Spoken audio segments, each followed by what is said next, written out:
Gibbs, driver of the 13 Mitigator Ford Fusion. I'd like to thank you for listening to Let's Talk Racing.tv.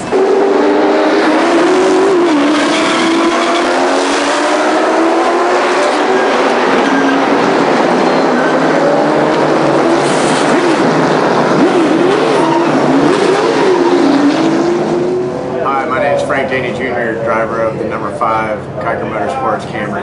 Welcome to Let's Talk Racing TV.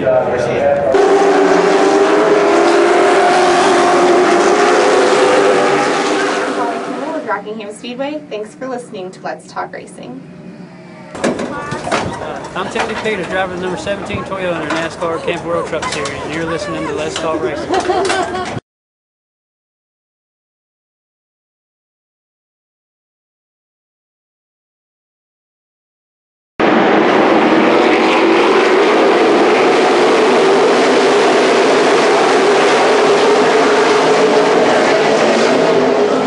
Hey guys, I'm Daytona 500 winner Trevor Bain, and thank you for watching Let's Talk Racing.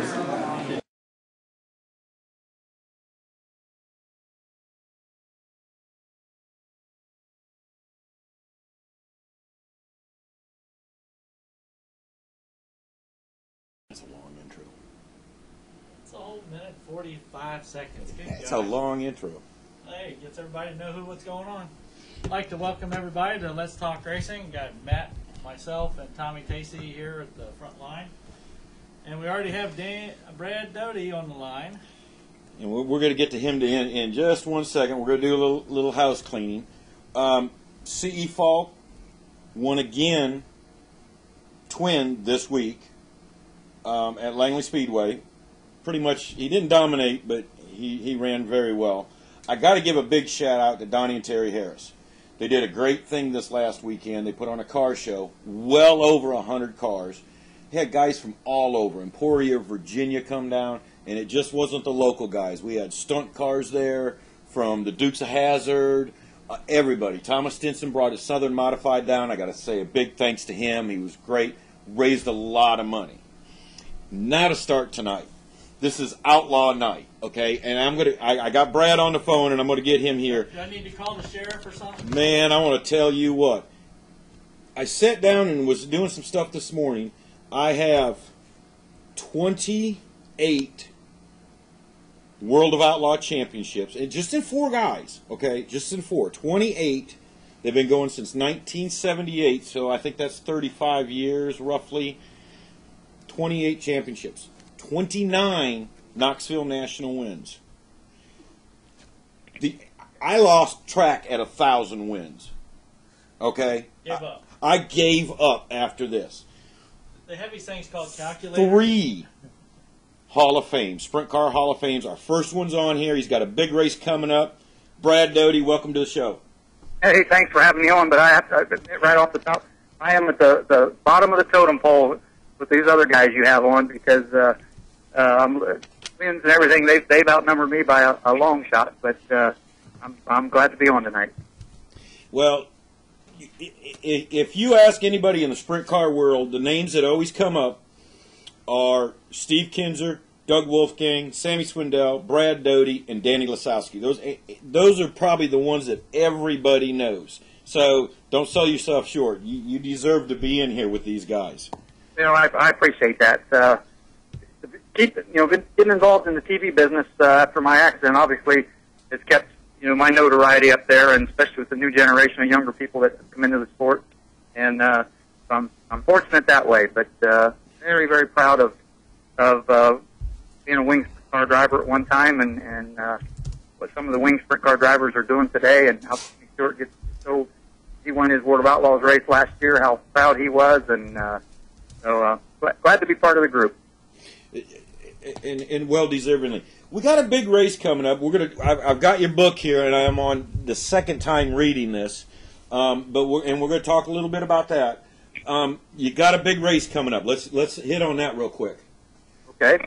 Well, it's the Ohio Logistics Doty Classic presented by Racing Optics, and the first race was a Brad Doty benefit after my accident, and I got hurt in 1988 at Eldora.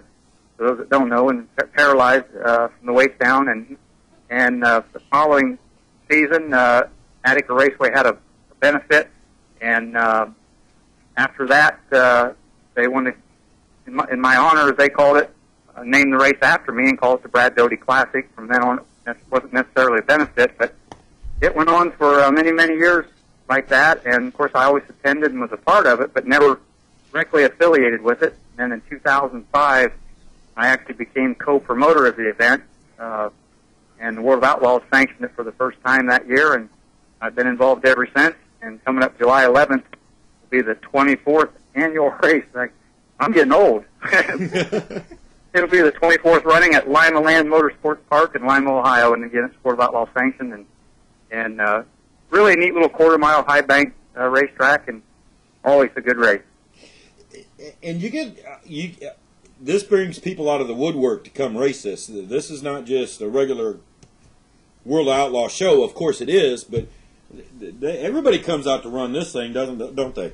Yeah, well, we've been fortunate. I mean, Tony Stewart has run it the last couple of years, and Tacy Kane has supported it for years. When the race was up at Attica Raceway Park in Attica, Ohio, where it started, Casey has ran it several times throughout the years. And even before he was the big star he is today, and even after, and he ran it last year again. He and Tony were both there, and I just can't thank those guys enough for supporting it and being part of it.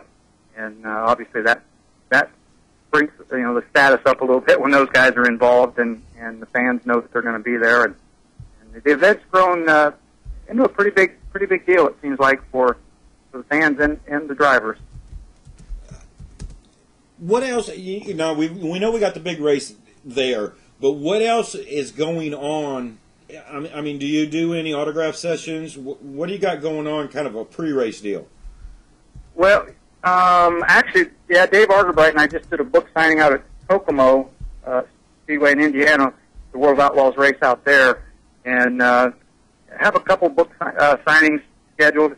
And of course, we'll have them at our event, and also we always have a bunch of drivers, 5 or 6 drivers, do an autograph at like 4:15 in the afternoon for our event, and then again at 7-something after qualifying, do another one. And I mean, that's a big part of sprint car racing, and what makes it so wonderful is the access, not just sprint car racing, but most short track racing, that the fans can go to buy a pit pass and mingle and see all the drivers and be up front and close with them. And that's another thing with Casey and Tony running our race. They always stay after the event, and boy, you just see the mobs of people wanting to get a shot of them and talk to them and get an autograph. And so that's I guess the biggest thing on my radar screen right now is this race, getting the word out and promoting that. And then as you and I talked earlier, we've got a live TV on Speed from Charlotte in May, and then we've got coming up the Kings Royal will be televised, John Martin Memorial, of course the Knoxville Nationals, and then we'll be live again in Charlotte at the World Finals in November. So pretty busy summer coming up.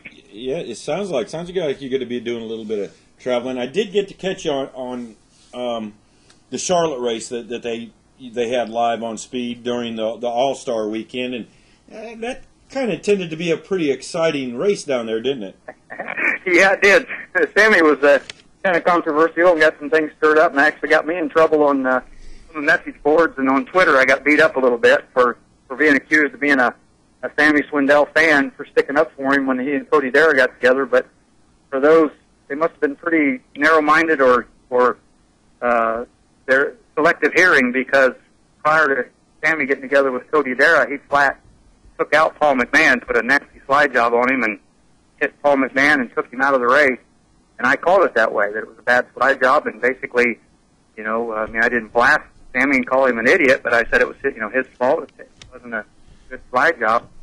So, but then some of these people heard was that when he got into Cody Dara, I thought it was basically a racing deal that Sammy was, Cody was basically in a blind spot where he wasn't up beside Sammy far enough that I didn't think Sammy could see him or knew he was there when he moved up. And of course, Sammy haters thought that he took him out intentionally and that I was sticking up for him. So it was kind of neat, actually. Got things stirred up, and doesn't hurt the sport or TV ratings at all. Now, the Paul McMahon was the first one. Right. And the other one where the boy flipped, that's where the car just hooked and turned right. Yeah, and I actually responded to the message boards.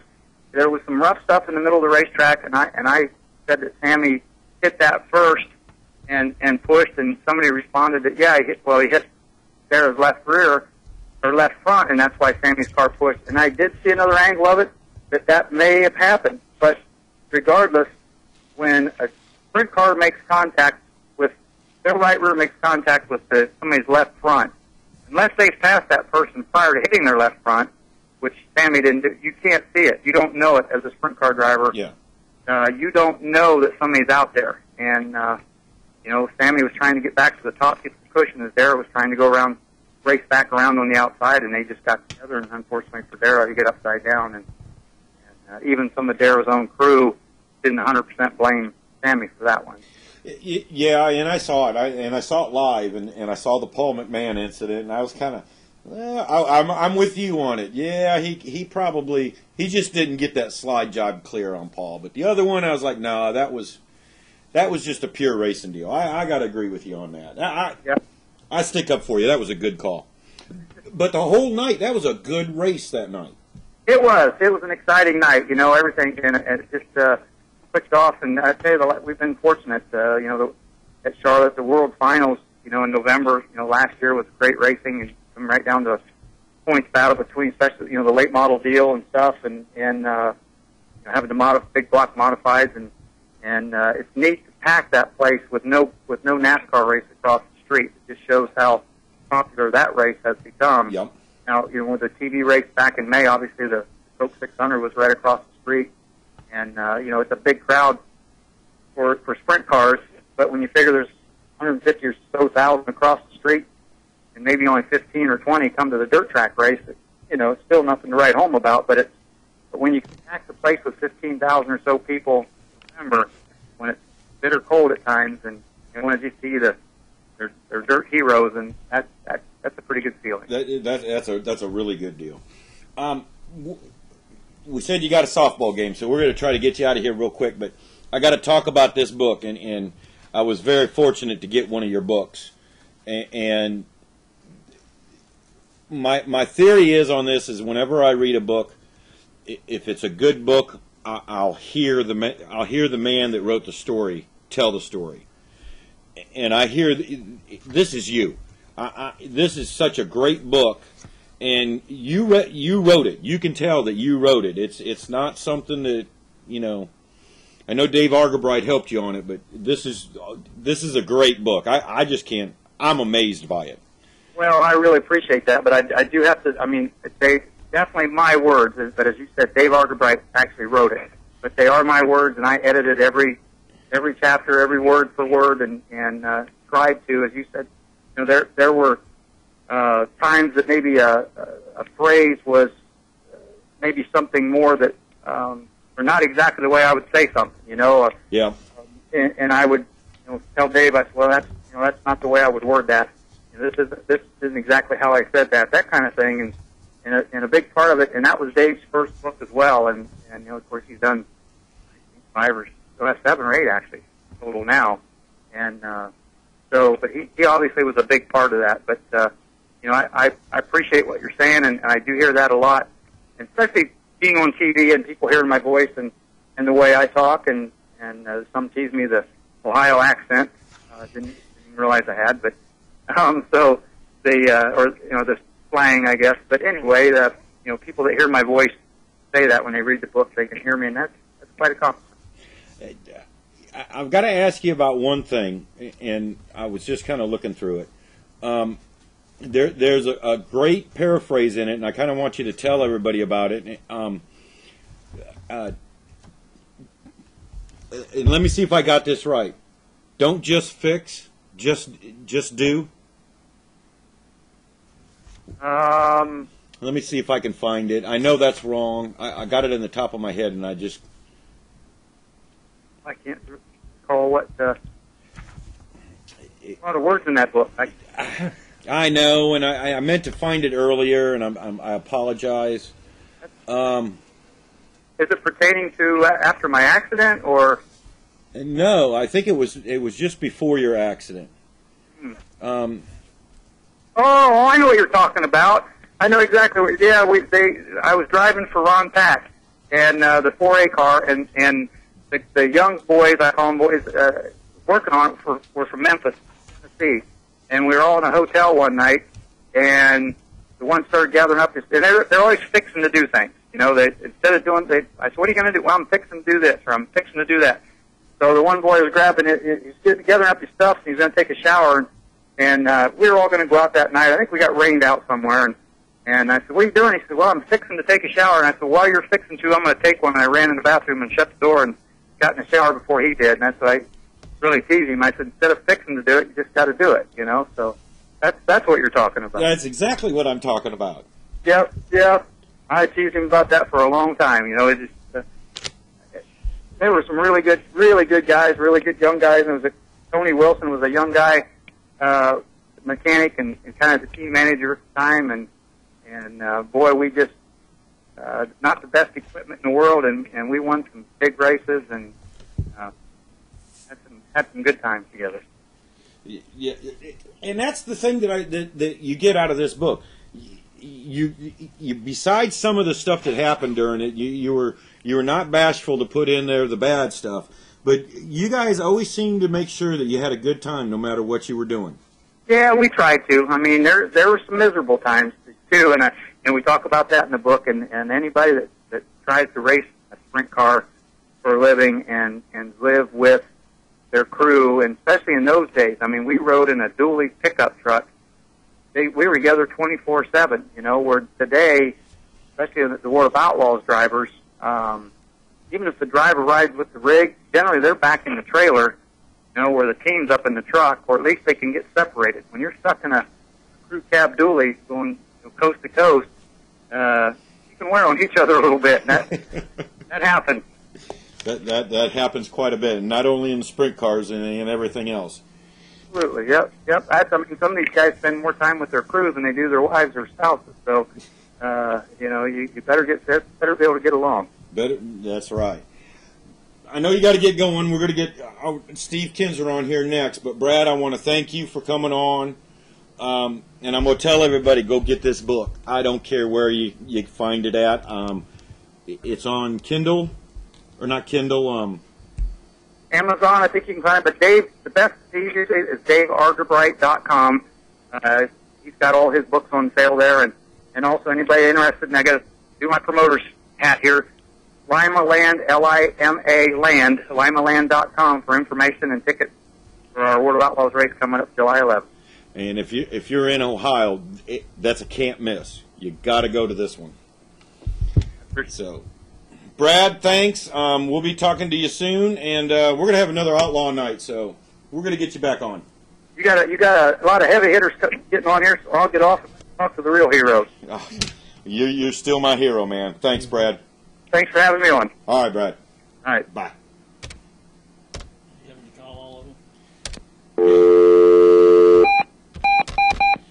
Which we don't mind doing here.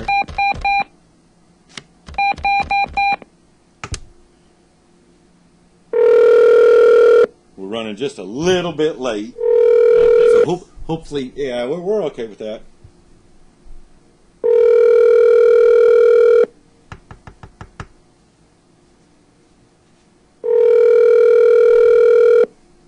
Dun, dun, dun, dun, dun, dun. Hello. Steve. Yeah. Hey, this is Matt with Let's Talk Racing. Yes. You ready to go? Hello? Hello? That means goodbye. That means goodbye. Okay, let's try this one more time.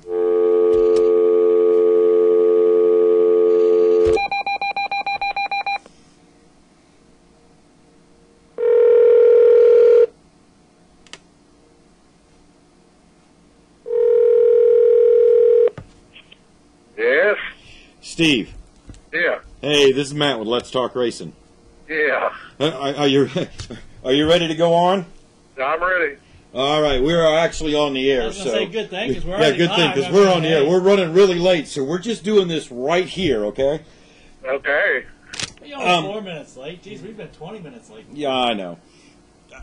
I've been going over these numbers, and if anybody that follows any kind of racing, this name comes up. And I've said it before. It's Steve Kinser on the line with us, 20-time World of Outlaw champ, in the Hall of Fame, Sprint Car Hall of Fame in 2005, 14 Knoxville Nationals, am I right? I don't know. That's one of the things, too many to count. That's like a while ago when you were trying to add up all that stuff. Just an impressive career. Now with Tony Stewart Racing, you're you're leading the points this year. Your teammate's only 10 points behind you. How's that been going? Well, you know, it's a little different than it was last year. Last year we won a lot more races, but we just had some, you know, just didn't finish a lot of races. And actually had won more races and started off better. Now we're just sort of doing more on consistency, and we did put three races together out in Pennsylvania, which really got us back in the hunt. But we're not as quick as we'd like to be, but we're right there in the hunt. If I could just qualify a little bit, it would help some. Don't feel bad. I can't qualify anything either. Hey, that's a mind game, isn't it?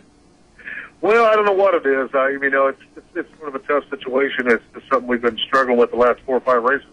It really wasn't that bad until whatever, not it was by coincidence or what, but we'll get it straightened out, I guess. Yeah. Correct me if I'm wrong. This is actually the first time you've had, now that you were Tony Stewart Racing, that you've actually had a teammate, isn't it? Well, I've had, you know, I've been with, this is third year, I guess, Tony Stewart.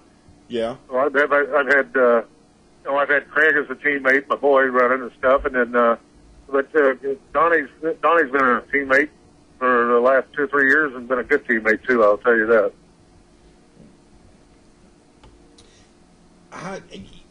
You've been around this sport a long time, and I've had the chance to talk to Brad Doty and about this, and I'm kind of going to ask you this. I'm a little bit on the spot, but what makes sprint cars so enduring? I mean, you've been in this sport since 1978. You're still on top, and you're still running. But what draws people to these sprint cars? Well, you know, I've had the opportunity to drive every type of race car there is, and you know, that's the reason Tony goes back around. It's just an animal that is probably more thrilling to be in as far as acceleration and whether you're on a quarter-mile track or a half-mile track or whatever. It just got a feel of something that's hard to tame. You know what I mean? And you know, you drive these things, you know, a little bit by the seat of your pants and what's going on, and you can get a little. You don't have to be quite as smooth and things as you do like on pavement race and stuff. So it's quite a different animal, and it's out of everything I've ever driven. Not just because I drive them all the time. They're probably one of the most exciting cars there is to drive. There is. Do you still get that nervous little itch when you get into one, or do you still, you know, get that excited when you get into one? The butterflies. Well, I mean, when you have the excitement and stuff is when you have a good race and win a good close race and stuff. All that's the biggest thrill there is. You know, just like a race like me and Donnie had at Grand Forks last year. You know what I mean? Those kind of races, and you have them a lot. You know what I mean? But they're fun race cars to drive. You know, some of the traveling stuff gets a little bit hard for me, especially as age keeps going on. It gets a little tougher. You know, you get to the point where, but I never did look at the gauges anyways, where you can't see the gauges anyways. Like, thank goodness I still see out over the hoods at the distance and stuff. So they're just they've got a lot of horsepower. They're lightweight race cars, and they're very exciting cars to stand on the gas with. No, yeah, everybody. I'm down here in Virginia, so I'm deep in NASCAR country. Right. And the one thing I always tell people: watch it on TV, and then take that times 10. And that really doesn't do it justice either. These are very exciting to even watch. I mean, they're 1,200-pound race cars with 900 horsepower, so they're. I mean, they got anything's got any more horsepower. It'd be just a funny car or an alcohol or a dragster. You know what I mean? Other than that, they run oval tracks, and they're light cars. They run big cars. They get to the track pretty good, so they're pretty exciting race cars. And every division you do is pretty specialized now, but it's still a fun sport. Still a fun sport. How and we'll bring this up a little bit. You finally got into a dirt late model just here last week at this time. How was that? What was that experience like? Well, it was a little bit of. I didn't really ever get comfortable. I never had been in one, and I didn't get run enough laps in the feature. I got a little tangled up on the first lap, so. But it was a lot of fun. They seemed like it'd be. They're a lot different to drive, of course, than what we're used to. But I would like to make a few more laps and kind of race a little more. But I would do it again. I'll tell you that. Would you really? It looked like y'all were having fun down there. Well, it didn't look like I was having any fun. Sometimes it felt like it was, but it was fun. They're the cars have got they're somewhat similar to actually to a NASCAR. They got small tires and they're pretty heavy, and and you got to what? They got enough horsepower. It's hard to get them to the ground. Yeah. Speaking, and we'll get onto that. Not only do you have you've got some asphalt experience now. You've won in Talladega. You've run the Indy 500, and went and did some NASCAR racing. How does that compare? Kind of compare that to a sprint car. I mean, a lot of people don't understand that. Well, I mean, with those cars, you got to really, you got to roll out of the gas, be smooth. You know what I mean? And Talladega's a little different. For somebody like me, I can get out there and he's pretty well run wide open and draft and stuff. So it gives guys that don't have the experience a chance to run good. And that's probably the reason there's a lot of first time winners like at Talladega. But when you get on the the shorter tracks, things like that, it's a whole different ball game. You gotta be really smooth and roll in and out of the gas and do things right. You gotta have a lot of experience to do that. It's just nice that we could get on, and even on the mile tracks, you can run pretty good on those too. But some of them's pretty tough. You can go to tracks like Darlington and stuff, but not having no experience, you're gonna be lost. I can tell you that. Yeah. I think Miss Danica Patrick found that out this year. So I've only got you for a couple more minutes, and I'm going to ask you this: you've ran everywhere, and we were just talking on here. You're running 16 different states. If I'm not mistaken, I think you've run every state other than Hawaii, if I'm not mistaken. There's some of the northeast states, up to the northeast states that we have not ran, but pretty well every other state there is, pretty close to all of them. Is there a race or a racetrack on your bucket list? Is there one that got away from you that you really want to, hey, I want to win here? I've been fortunate enough to win on about every track we've been on. There's a couple tracks that I have not ran one on that I would like to do, and we don't run them a whole lot. But I can't complain a bit. Can't complain a bit. And I'm gonna push you a little bit. Y'all are off onto. Oh man, I was just reading it here. You guys are going back up into North Dakota, Red River Valley.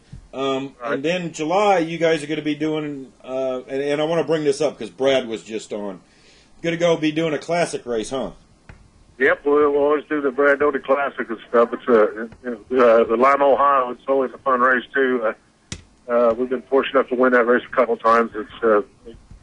That's a pretty special race for everybody. Yeah, and sounds like it's going to be a pretty special day up there. It usually is, yes. I'm going to let you go. Now you're going to cut him off 4 minutes now that you got him 4 minutes late. I tell you, this guy's a busy guy, and like I said, you're leaving this weekend or here shortly to go to Red River Valley, right? Yeah, we're heading up there tomorrow morning. So you got him all the way through the night now. 73 races this year. Are you doing any other than the World of Outlaws? No, that was it. It's pretty well it. We just ran that late model race, and that's our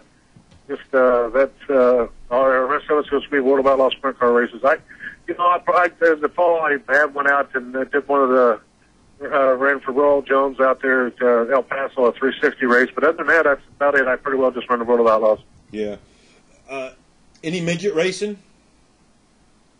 Are we going to go try that? Go do the race down in Oklahoma City in the winter? Or are you going to go do any of that? I'm too big. I can't hardly fit in those midgets, so I don't go down there a whole lot. Did you tell him what shirt you're wearing? And I do have my Steve Kinser shirt on tonight. Thank you very much. Lakeside Speedway last year. That was the first time you guys have been back to Lakeside in quite a while, hasn't it? Well, yeah, it's been a little while since we've been back there, yes. It's a track that I've had a lot of success at and always enjoy running. Yeah. I'm a Midwestern guy, Steve, so I'm going to bring up I-70 Speedway. What can you miss that track? Oh, we haven't ever ran there for a long time. I mean, it was pavement and they put dirt on it. I don't know if it's still running or not, but it's been a lot of years since we ran there. Yeah, no, it's been closed up for quite a while. Yeah. So, but I remember when you ran dirt there. Yep. So. Yep, I remember they had it right over the top of the pavement and stuff, so it was a pretty exciting racetrack itself. Yeah, and that was fast too, wasn't it? Yeah, well, anytime you get one that's got that much paint on it and stuff, they're usually pretty fast. I'm going to have Danny Lasoski on here in a few, but and I asked him this morning, I got a hold of him, what is so special about Knoxville? What makes that place so special? What's that? Knoxville.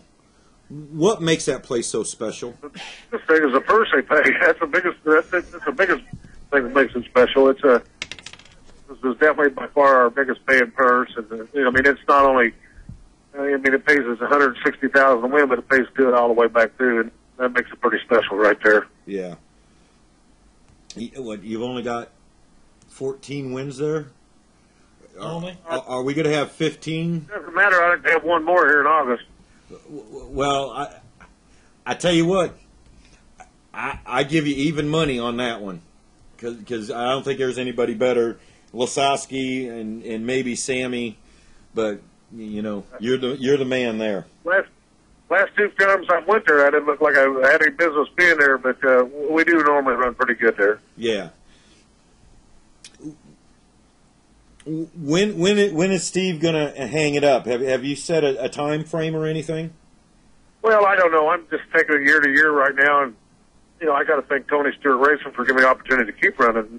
I've been with Quaker State since '94. My budget was just not keeping up with times, and it was getting pretty tough on me to keep my head above water. I've worked so hard for 30 years to have something. I didn't want to just turn around and give it all back in my later years. And Tony has gave me the opportunity to keep racing, and so I got to thank him for that. And to have a boss that races himself, and I said I would never drive for nobody but myself again, and Tony taught me into running for him. So it's been good for me. And he's also not only helped me, but he's helped Craig out a little bit, and made an opportunity for me to be able to afford to run his car and everything. So they just got to go special thanks out to him.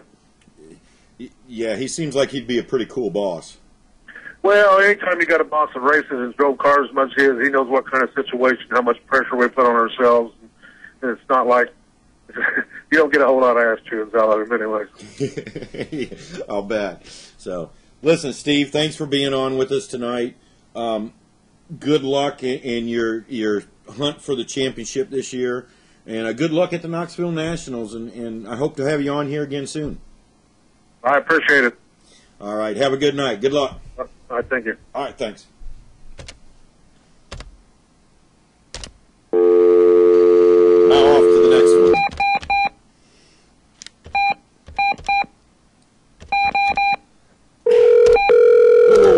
You have to dial one first. I did that one. I watched you.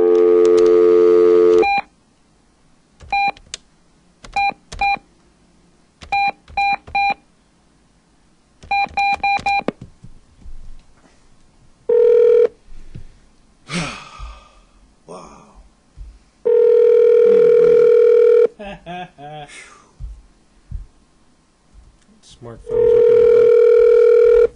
Huh? That smartphone's whipping your butt. Man.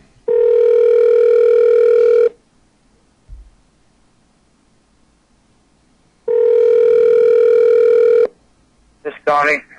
Hey, Donnie, Matt with Let's Talk Racing. Yes, sir, Matt. How are you doing tonight? I'm doing good. We're having minor technical difficulties, so we are already on the air. We're calling you on the air, so we're right into it. And I'm going to start out by introducing you. 4-time World of Outlaw champion. And correct me if I'm wrong, you've won the Nationals 5 times? Yep, that's correct. And you're 10 points behind. We just got done with your teammate, Steve Kinser, but you're 10 points behind him, chasing him down a little bit, but going for number 5 this year, right? Well, hopefully that's the goal. You know, we strive for a championship. You know, it's been kind of fun racing against my teammates for it to this point, but there's a lot of season left, so to get too far ahead of ourselves would be wrong. We're just, glad to be in the position we're in. We're close. What Steve gave you a great compliment, and I'm going to ask you, what's it like having Steve Kinser as your teammate? So it's definitely been fun, you know. There's nothing but good things, you know. You feed off each other, you learn from each other. But again, you know, we both get upset with each other too, and that helps. So to be a part of that, and we do both like driving. You know, some days are better than others, and like I said, we reach a bit. You're breaking in and up. We're kind of up and down on your signal there. How about now? That sounds good. Okay. Okay. You must have been moving around a little bit. No, I was standing still, but my phone reception's bad, so. Oh, okay. You're getting ready to go back to North Dakota. Well, you're actually in North Dakota, but you're going to run some of your local tracks there. How's it feel to come back into kind of your area? Well, it's fun. You know, when you get around home, you get to see the people that you grew up racing around, and all the pride they have and the pride that we have. It's really neat. So, yeah, it's a real busy week for us when we come up here, but it's the one that you look forward to. And you know, the worst part of it is when it's over, you kind of feel like your season's all downhill from there, and you know, there's not as much to look forward to. But there are a lot of great races to look forward to, and hopefully we can capitalize on as many as we can. Yeah. It was hard to ask Steve this, but I'm going to ask you this. What race is on your bucket list? I mean, you've won the Knoxville Nationals, which is the biggest race ever. You've won pretty much almost anywhere you go. Is there one on that bucket list that you say, I got to get this one? Well, I haven't been able to get to a victory at Hopstad, Indiana, which is at Tri-State Speedway. That's kind of been one that's eluded me a little bit. I've been very good there, so you know, that's one that you'd like to, but, you know, when you get to race day in, day out, you don't think about one place more than any other. You just be glad you get to go to all the fine facilities and see all the differences and all the likenesses and enjoy it all. Okay. What brought you, I know you know, you were kind of born and raised up into the sprint car ranks, but what draws you to stay in these big 900 horsepower, 1,400 pound rocket ships? Well, it's my element. You know, it's kind of where I was meant to be, I guess. I feel like I was meant to be there. You know, you react to things and you don't even think about it in this type of racing and these type of cars, and it's not something, you know, I'm not like I can do things that a lot of other people can't do, but you react to it in different ways, and it just comes natural. When you have something that comes natural, it's something you know, probably appreciate more and look forward to doing more often. So, you know, I've tried a few other forms of racing, but not spent a whole lot of time focused on it. And, you know, this is fun. This is how it started. So if you can do something you like to do and it's fun, it's pretty hard to beat that. Yeah. Got a chance to run a dirt late model last week. What'd you think of that? That was pretty fun, too. I did enjoy my dirt late model experience, and I was very lucky to get involved with great people with Daryl Lanigan and his group of guys, and learned a lot from it. I'm looking forward to hopefully getting a chance to run a late model again. So had a great time with it. Any chance of running an asphalt late model? No, I don't think there's any asphalt in my future. I'm a dirt guy, and I realized that a long time ago. And the type of racing I like to do is just all dirt. And so you're happy and content staying right where you're at? I'm very content and very happy being on the dirt.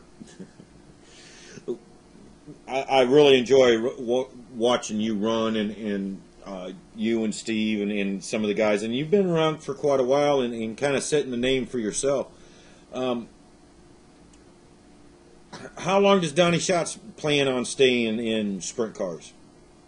I get asked that a lot. It's really hard to answer. I always said that I wasn't going to, when it quit being fun, I was going to get away from it and do something different. And believe me, there's been a lot of times that have not been fun, and a lot of things that have come along with it that are not fun. But I haven't gone away, and nor do I want to. This is something that you dream of as a kid, and you build yourself up to it, and here I am. So, it's my responsibility and my gratitude to be able to continue doing it.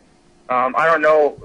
You can win everything there is to win 4, 5, 6 times, and you just don't want to stop. You want to keep doing those things. The level of competition gets better. The desire gets more. So until that desire goes away, I plan to be here as strong as I can be for as long as I can be. For as long as you can be. Your folks are still heavily involved in your racing, which I know that's always a good thing to have that.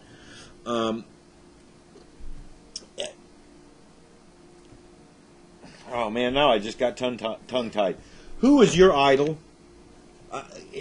That's another interesting question. I couldn't ask Steve that, but I can ask you that. Who is your idol in racing? Well, when I was a kid, Doug Wolfgang was a big idol of mine, but I always looked up to Steve Kinser, Sammy Swindell, Dave Blaney, all those guys I did.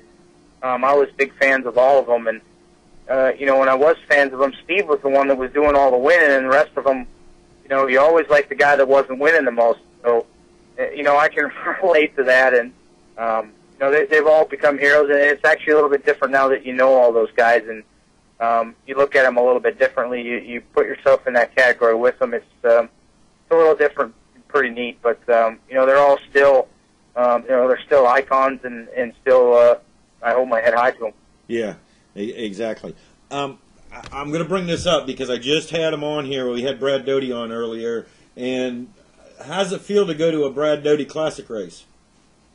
Oh, it's neat. I mean, we get to go to a lot of great places across the country, but to go there right before the Kings Royal at Eldora and see Brad's what he puts on there, and neat race, and got to be the winner of the Brad Doty Classic last year. I'm really looking forward to it. It's a very awesome spectacle for our sport.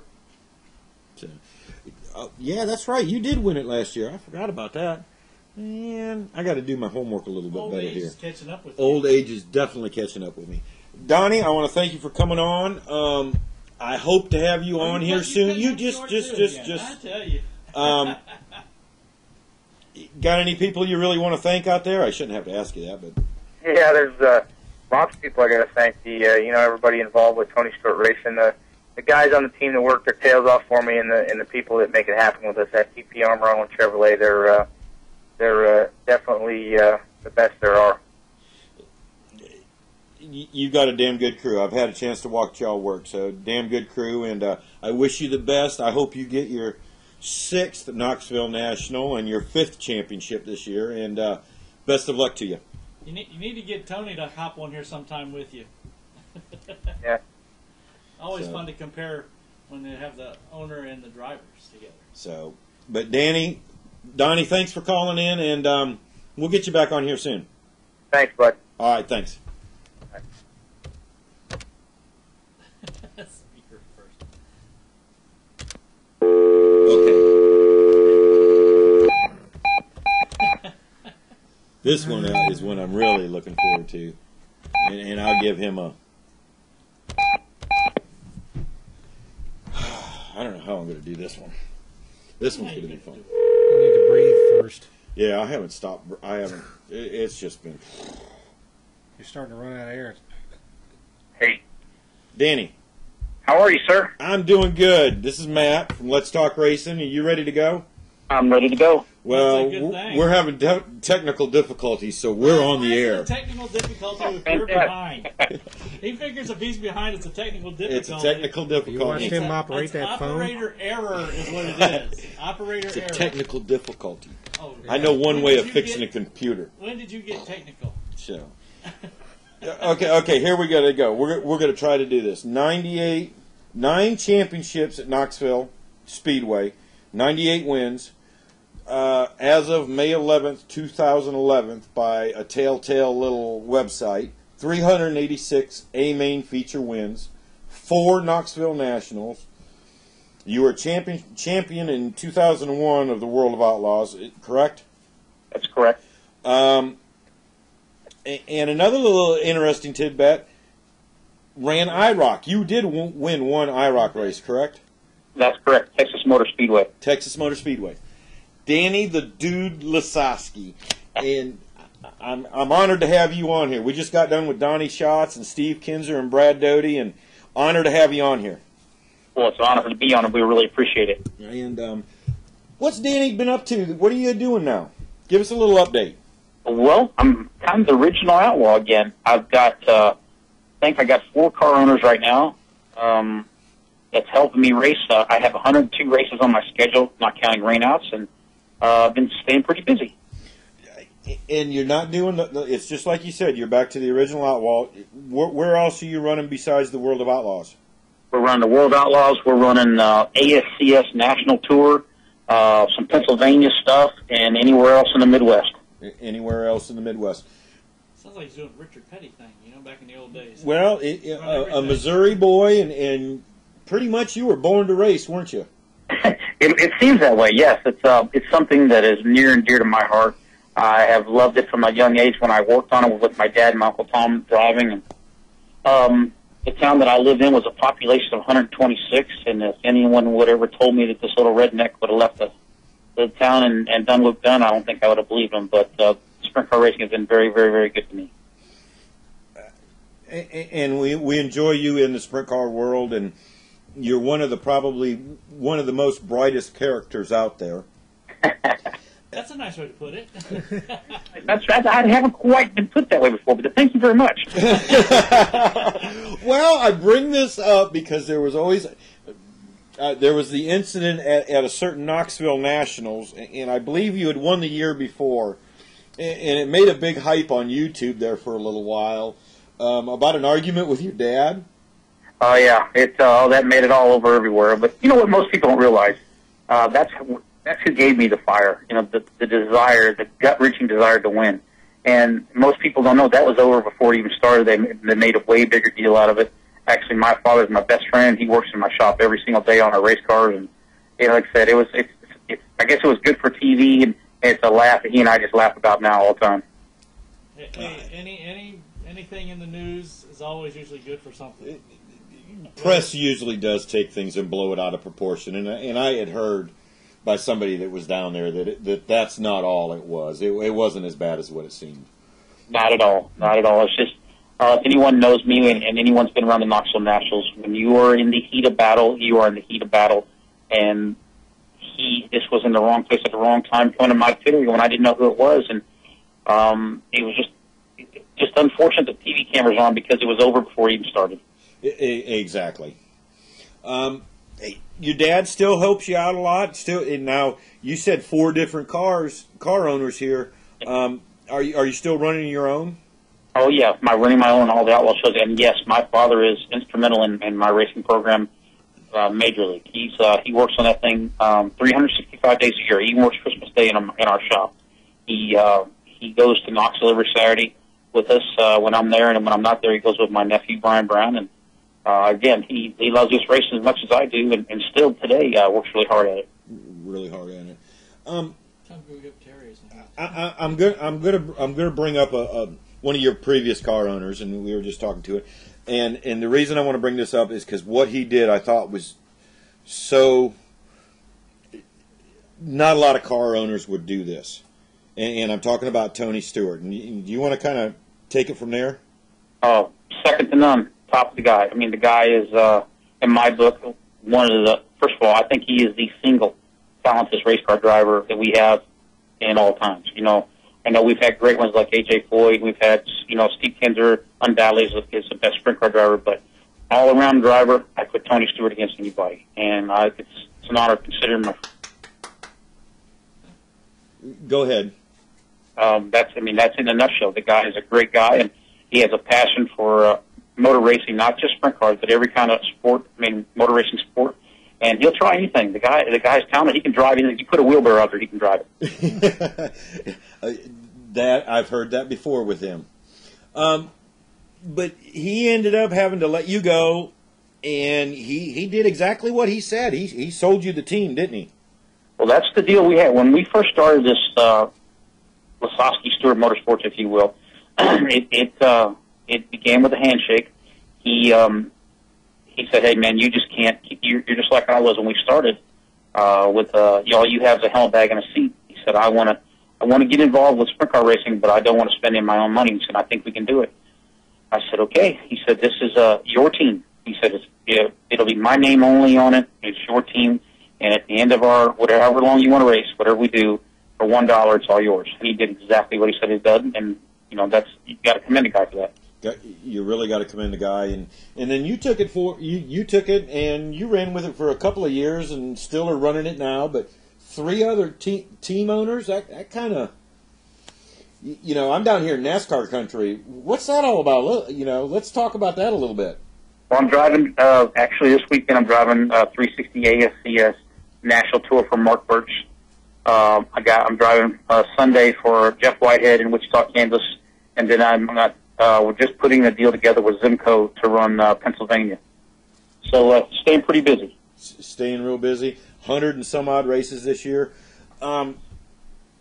What's on Danny Lasoski's bucket list? I've been asking everybody, and they've all kind of skirted around all the questions. But what's on Danny's bucket list here?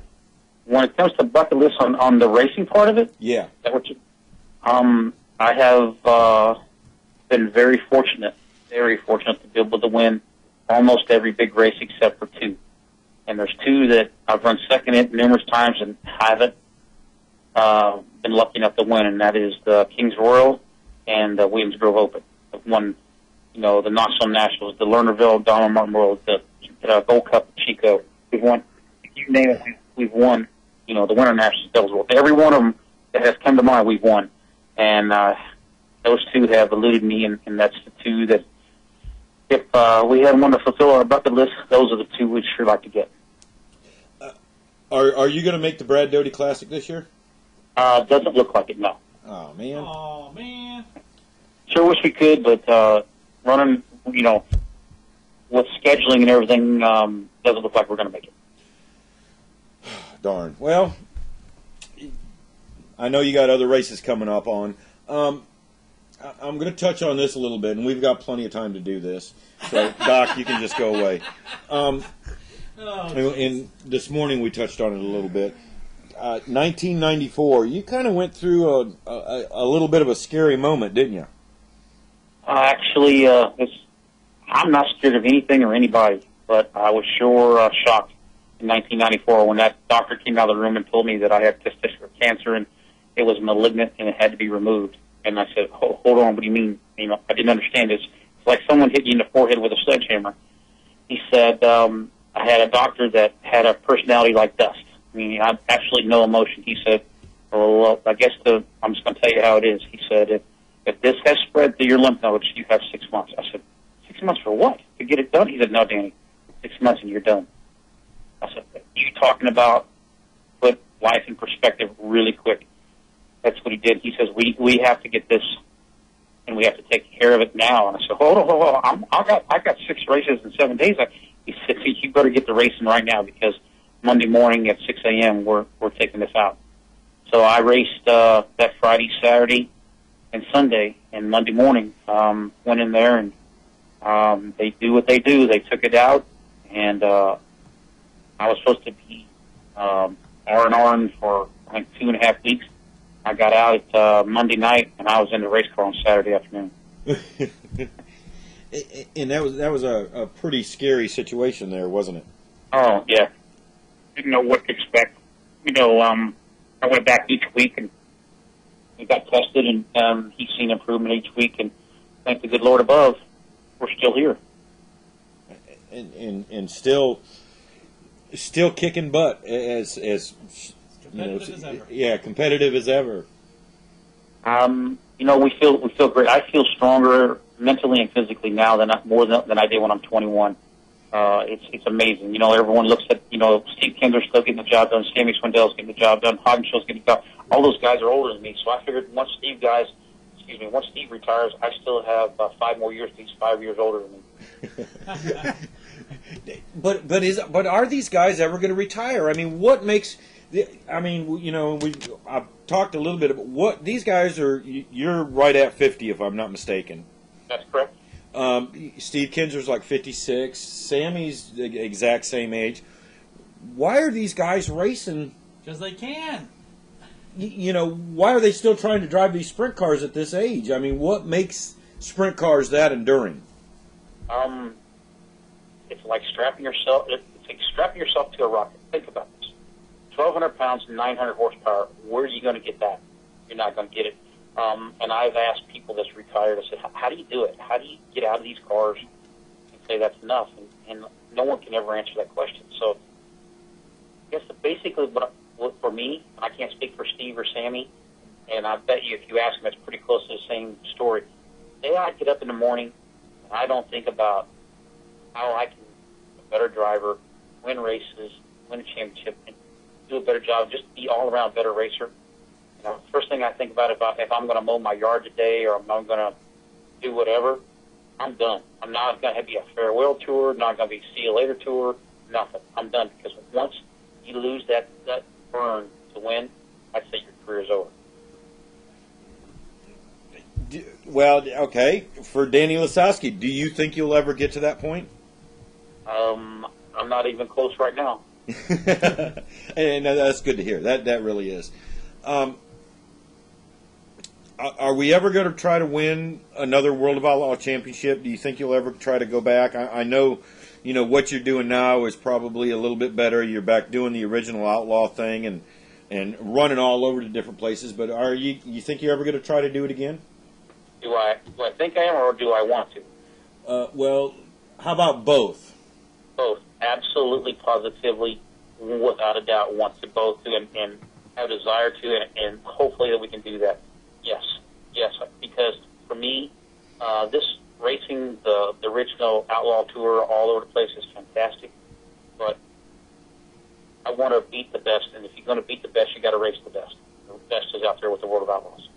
Exactly. I'm a transplant. I'm now down here in Virginia. I'm down in great big NASCAR country. And they don't understand. They don't understand what's it take to go out there and run 102 races. I mean, these guys are crying if they run once a week. But what does it take to go out there and do that 100 some odd races? It takes, first of all, you've got to be mentally tough. You've got to be physically tough. You have to have, more so than anybody, the desire to do what we do. A lot of people can't do that. A lot of people would rather go fishing today or take the weekend off. I'm just not built that way, and neither is Tony Stewart. Because Tony, he'll run a cup car qualify Friday night, and then he'll fly somewhere and run a sprint car Friday night, and then he'll go Saturday and run Saturday night sprint cars. He has the sprint car mentality running a cup car. Yeah. I mean, I'd love to be able to have the ability to do that. That would be great. Yeah. Now, you've never run any asphalt, have you? Well, except for IROC, correct? IROC. Yeah, IROC's the only time I've been on pavement, correct. Back in the day, didn't the World of Outlaws used to run some asphalt tracks? Yeah, they did. That's when Wolfgang got hurt, and they put a stop to it. And that's pretty much what did that, yeah. And that was at Lakeside Speedway, too. I didn't realize it was an asphalt track. Yes, that's correct. So, do you have any ambitions to go run any asphalt, even just to try it? Well, I'd love to try it, but it seems like I was born in the wrong era because when I had desire to go, I was too young, and then when we had the experience, they were too old. So I'm just born at the wrong date. Born at the wrong time. No, you weren't. You were born in the perfect area. You're being good at what you're good at. And you're damn good. And I've already asked you the bucket list. We got to get you some call out to your sponsors and stuff. I know you got a lot of people that are helping you this year. Oh my God, yes. I couldn't do it without the first and foremost is being able to do what we're doing now with our own car. Couldn't do it without my buddy Todd Creason, and he owns Creason Pipeline Construction Company.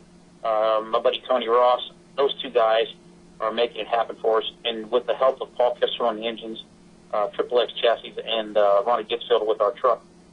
All these guys are my dear friends, and they've helped us. Because as you know, we couldn't go up and down the road without them, and that has made it all possible. And then the other car owners, like I told you, Mark Birch from Lincoln, Nebraska, Jeff Whitehead from Wichita, Kansas, and now the John Zamitis from Pennsylvania are making it possible for us to run all these races. And you're just having a blast doing it, aren't you? Yes, I am. Yes, I am. I drive a race car 7 days a week if I could. And you know what? I bet you would. And you've probably done that before, too, if I'm not mistaken, the Ohio Speed Weeks. Oh, yeah. I've done it. I love it. Again, we have the drivers, for speaking. We have the best job in the world because we love what we do to make a living at. Running Ohio Speed Week is really tough because then you've got the crew guys who are just beat up after that 7-day run. So it's tougher on them than it is us. Yeah, we're ready. We sleep in, and drivers sleep in and get their rest, and then they're up ready to go while the crew's been up all night fixing what you tore up the night before. That's how it seems to go, doesn't it? That's exactly how it goes. Danny, I appreciate you coming on with us tonight, and it's been such an honor. I was telling everybody earlier, I was sitting here just doing a little bit of figuring. Tonight on the show we had 29 World of Outlaw Championships. We've had 28 Knoxville National wins. Wow. Just on this show. I can't count how many wins. I stopped at 1,000. Well, that's amazing. So that tells me that you have one fantastic show. Yes. When we do this dirt thing, we have a really great show. Would you run down who we had today? Yeah, he knows. Okay. Brad Doty and Steve Kinser. Do you got any good Brad Doty stories? Well, Brad Doty raced before I really got started, so I got to race with Brad in a very, very short period of time because when he was at his prime, I just started, so I didn't get to race with him much. You know what? This is a good question. I asked Donny Schatz because he's a little bit younger, but who was your heroes? My father. Period. Really? Yes. My father did it the old school way. He raced. I don't know if you guys remember my Uncle Tom Corbin. He raced back with Wolfgang and Steve Kinser, and then my dad raced. He did it old school. He worked 8 to 5 at the Chevrolet plant, and then raced and worked on his race car at night, and raced on all weekend. So he installed a work ethic that I'll never forget. If you're willing to put the effort out, and you're willing to sacrifice, sky's the limit, and I'm living proof that'll happen. Exactly. He raced back with Kenny Weld and That's, yeah, back in that day. That's right. So yeah, I remember. I remember hearing stories. I never got to see Kenny run. Yep. So, but anyway, Danny, thanks for being on here. We're going to go ahead and sign out of here and get off this air. And I'd love to have you back on again. Boy, guys, thank you so much for having us. And anytime, call me day or night, I'd love to be on the show. Okay, I'm going to make a trip back to Missouri here soon. I'm going to give you a call, and maybe I can hook up with you and buy you lunch. Absolutely. I'd like for you to come by and I'd show her our place. I would love to do it. So, Danny? Do you notice how much he and Tony sound alike? They're racers. Well, it doesn't matter. I mean, am I right? I've heard that before, correct. Yeah. Yeah, actually he does. I mean, so yeah. I mean, of the 4 people we had on, he's the only one. All the others are racers. Come on now. Well, blew that right out of the water. All right, Danny. Have a good night. All right, buddy. Thanks man. On. See ya. Wow. Feel That's better? the most fun you've had in a long time. Wow. Well, Other it's than the just old like I guys said. not get talking forever. It's just like I said. I can't even count how many wins that you had there, and one guy had 20 World of Out. He was the first. Steve Kinser was the first one ever to win a World of Outlaw championship in 1978, and he's won 20 of them. There was a list on here, and I just shut it down, but it was like every 5 years he got his 100th win, and then he got his 200th win, and it was like 3 to 4 years, and then all of a sudden it was like, 500th win. I think he's working on his 600th win now. It's just these guys are the epitome of racing. There's no argument about it. I think any one of us would love to be out there and be able to run that schedule. Just keep getting it and getting it. Oh, yes. Yeah, these wimps, and I hate to say it because we got some great racers around here, but they're wimps compared to these guys. I hate to say it, but it's just like we were talking about: 900 horsepower, 1,400-pound cars, sliding them sideways. It's a fountain of youth with wheels. You know what? That is the perfect description of it. It is you probably get in that thing and feel 10 foot tall and bulletproof. Mm-hmm. So like your hottest fountain of youth of cars. I got to remember that. Unless you're Daryl. Unless you're who? Daryl. On the outside. DW. Oh. Now who took you around? Mike. Tony took it. No, Tony said I'm going to make him scream like a girl, and he did. He did. He said, "Oh my God, how do you do this?" And that was a dirt late model. That wasn't even a sprint car. Hey, put me in one. I'll have fun. Boy, he's scared. And Tony said he was going to make him scream like a girl.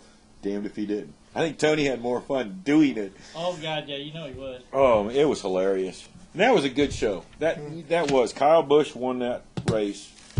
And the thing that really surprised me about that whole race, the Cup guys, the dirt guys, Tony Kanaan was there. Tony Kanaan ran Cruz Petrogran. Wow. A straight liner. And he was up there 4th, 5th. Had a tire go flat and just faded back to 7th. But put it on the bottom. Looked like he was putting around, but it was passing cars. And these guys had a blast. Not one of them was upset. They had smiles on their faces. How did Danica do? Do you know what? For her first time on dirt, I got to give her kudos. She did pretty good. She said it was a whole learning experience. And she practiced, she didn't wreck it, but in her, she hooked the wall and stayed up on the wall in her heat. They got it ready. And I don't think she crashed during the feature. I don't remember if she did or not. I don't think she did. I don't remember now. I don't remember. But Casey Kane and Bobby Labonte took the worst hit. That was the hardest hit I have seen. Kurt Busch didn't even get to start. He wrecked his car so bad in the heat. But everybody... What do you think about Kurt having to take the weekend off? I think NASCAR had to step up and do something. Tony Stewart came out and said, and actually I read something on Twitter today, that Brad Keselowski came out and said, I understand both parts. And they know that there's certain reporters out there that are gunning for controversy. Not the controversy like driver against driver, but there are ones out there starting to stir up controversy. Did Kurt handle it the right way? No. Apparently not. He did not. But that was something that needed to be said. Just maybe not on camera. It shouldn't have been said. He should have been able to say to him, "Not right now. Get me later, and we'll talk about it." And he probably didn't say that. Well, no, he didn't say it, and he was pretty, the interview was going good up to that point, and it seemed like he was not upset. If you watch it with Kurt Busch, and then when that got asked, and it's a legitimate question. It honestly was. It's just it wasn't the right time to ask. Yeah. So, on Twitter, they said today that he will be back in Phoenix racing car next week. After who's taking place this week? or this week. No, last week, Pocono, he was out. Okay. So he'll be back in the car this week. They had a meeting yesterday, and he will be back in the car. David Rudeman took his place, and I don't even know how he finished. I didn't keep up with it.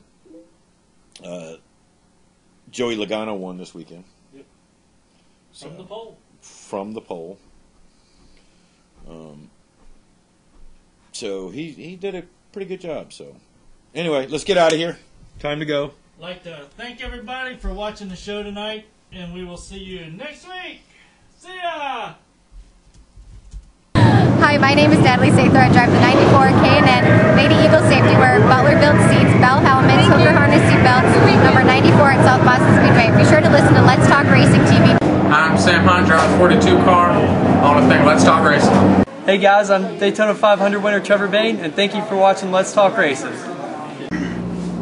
Hi, I'm Robert Richardson Jr., driver of the number 23 Dodge Challenger for R3 Motorsports in the NASCAR Nationwide Series, and you're watching Let's Talk Racing. I'm Timothy Peter, driver of the number 17 Toyota NASCAR Camp World Truck Series, and you're listening to Let's Talk Racing. Let's Talk Racing is brought to you by PC Doctors, Computer Sales and Services. This doctor still makes house calls. And also Hampton Incredible Tees and Signs, both located at 1248 North King Street in Hampton, Virginia.